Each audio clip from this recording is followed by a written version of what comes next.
Alright, so I paused this a little bit ago. Blankenship Road. I want to know where that's at, because that's where I'm going to be coming back. So, anyways, I started a video earlier showing myself approaching a tea kettle mountain. I thought I'd pause it until we get up to about here. And so here we are. We are driving along the North Fork of the Flathead Whitefish Mountains to the right and the Livingston Range to the left. I'm sorry, I did that backwards. The Whitefish Range is on my left. I'm sorry. We're kind of at the tail end of those, which continue to Canada, and same with the Livingston Range on my right is starts down here, goes to Canada. So we're sharing our mountains as well as the water in the North Fork River. Yeah, so the Whitefish Mountains, the Livingston Range over there from the Glacier National Park are contributing to this part of the river, and it's coming from Canada. And it's all going to end up joining with the regular Flathead River that runs through Flathead Valley, and then it's all going to go right into the Flathead Lake. There's 3 forks. The South Fork goes down to the dam, and I've made videos going out that way, and I'll do it again. And then the Middle Fork goes kind of along Highway 2 for a while, and then it parts off to the other side of the Flathead Mountains, which divides the South and Middle Fork. At any rate, if you could imagine that, that's where I am. So I was hoping we would see the river. Now, it's not cloudy, it's just smoky. You can almost see the sky, a little bit of blue peeking through that smoke. Okay. Woohoo! You know, I forget how far it is, you know, like when you're driving up here, it's like a long ways before you get to it's like a smaller road, and it might become a dirt road too, so, well, it will become a dirt road. And another way to get up here, I pointed out when we started this section of the video, Blankenship. So on my way out, I was hoping maybe I'll time. Oh, look at that there! Oh my God, that's what I'm talking about. I wanted to share that with you. So if I go down Blankenship, it takes me to where the Middle Fork and the North Fork split off. Here we are. We are now. Yes, into the we're starting to get into the serious business. So it's partly paved here for a little bit. All right, nice lookout point. Yeah. Well, I'm just going to give you a peek out the window. There's not much to see, folks, because this region has had a forest fire. So it's kind of sad to see those bare-looking trees standing up over there. So yes, this is what I was really looking forward to. And so I tried to start the video out and pause it, so I'm kind of thinking I may actually end up with multiple videos, so they'll be a little shorter and easier to process.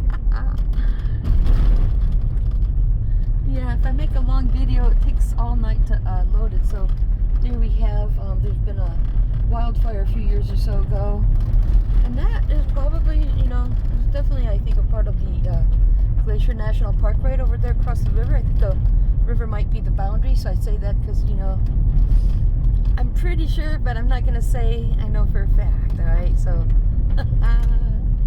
so it's going to be like this for a while. I don't know if I'm going to have much to share. I kind of like to share mostly when I see a cool rock outcropping or a big section of the river. So it just kind of pops in and out of our view along the way.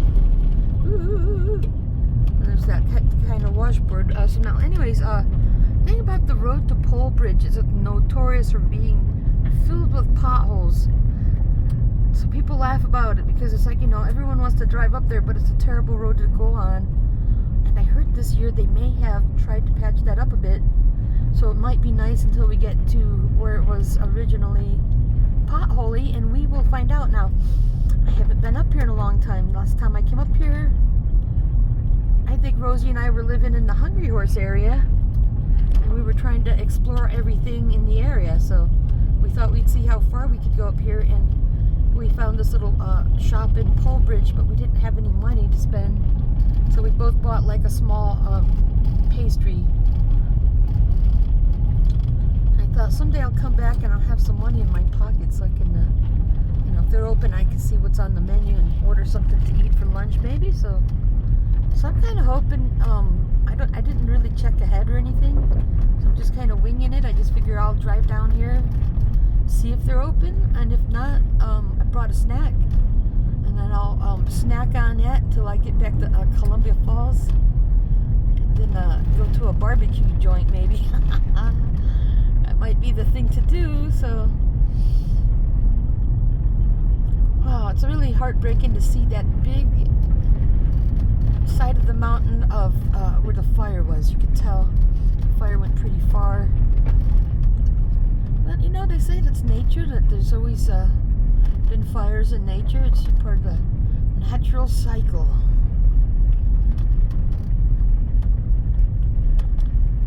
So a nice thing is, you know, we have a fire season every year, and I don't know if it's worse than it ever was. I came here 17 years ago. It didn't seem like we had fire season every year. And it seemed to be kind of a new thing at some point, where all of a sudden, you know, we're having these days where the clouds so covered, the sun looks like an orange dot in the sky, you know. And then at night, the moon also looks really scary and red. And we're seeing some rocky peaks up there. I could see where the river should be, but there's a lot of trees in my way. A lot of trees right there.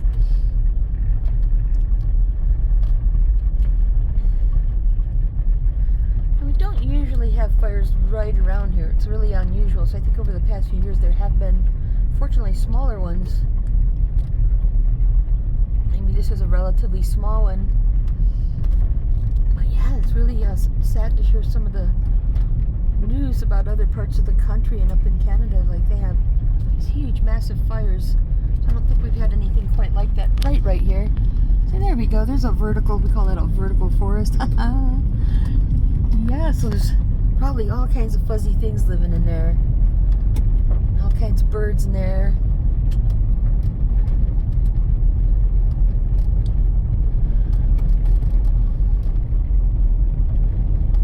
I haven't quite learned how to edit videos and all that, so I did hope I could use the pause button and come back, and well, if that doesn't work, then I just might break it up into sections. But right now, as long as I think it looks cool here, maybe I'll just share this. I just, you know, you can always fast forward, right? You can always fast forward. So far we're lucky. So, you know, I had music playing earlier on, and I kind of like using the internet for music, and it gives me a gauge as to whether I have phone service or not. So there's no music playing because there's no phone service back here, no internet. Now it might come back in a little bit, you know. I don't know if it'll turn itself back on, but if the music pops on, then we've probably driven into a phone, an area where we can use the phone. I know what's coming up. There's a major back road coming up here.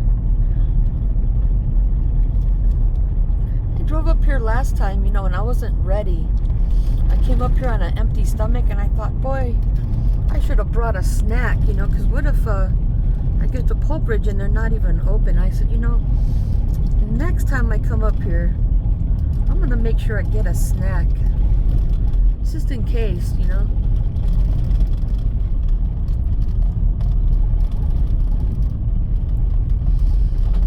There could be people up here to go to Pole Bridge, to go to the river, so I wouldn't be surprised if they're fishing. Oh yeah, you can see the river right here. I don't know how good you can see it. You can see the river. Finally, I've been waiting for that.